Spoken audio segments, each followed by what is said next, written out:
За ландшафтын архитектурын мэргэжил нь 1999 оноос эхлэн эсэлтээ авч эхэлсэн байдаг. За энэхүү мэргэжил нь ногоон байгууламжийг зориулалтаас нь хамааруулан орон нутаг бүс нутгийн хэмжээнд хөгжүүлэх зураг төслийг хийж гүйцэтгэхээс гадна төсөл хөтөлбөр боловсруулах ажлуудыг хийж гүйцэтгэдэг. За өнөө үед ландшафтын архитектурын мэргэжил нь дэлхийн олон орон Монгол оронд эрэлт хэрэгцээ маш их байгаа. Үүнээс гадна улс орны ногоон байгууламжийн хөгжлийг бодлогын болон гүйцэтгэлийн түвшинд ажиллах боломжтой мэргэжил юм аа.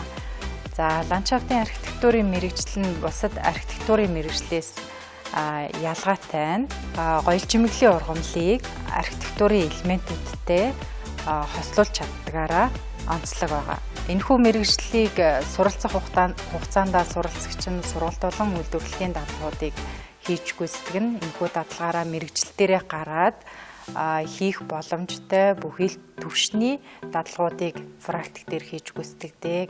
За ажиллах салбар байгаль орчин ногоон хөгжил, аялал жуулчлалын яам, барилга хот байгуулалтын яам, нийслэлийн ерөнхий төлөвлөгөөний газар, аймаг орон нутгийн ерөнхий төлөвлөгөөний газар, салбарын сургалт эрдэм шинжилгээний байгууллагууд, мэргэжлийн эрх бүхий байгууллагууд, төрийн болон хувийн хвшлийн мэргэжлийн байгууллагуудад ажиллах боломжтой.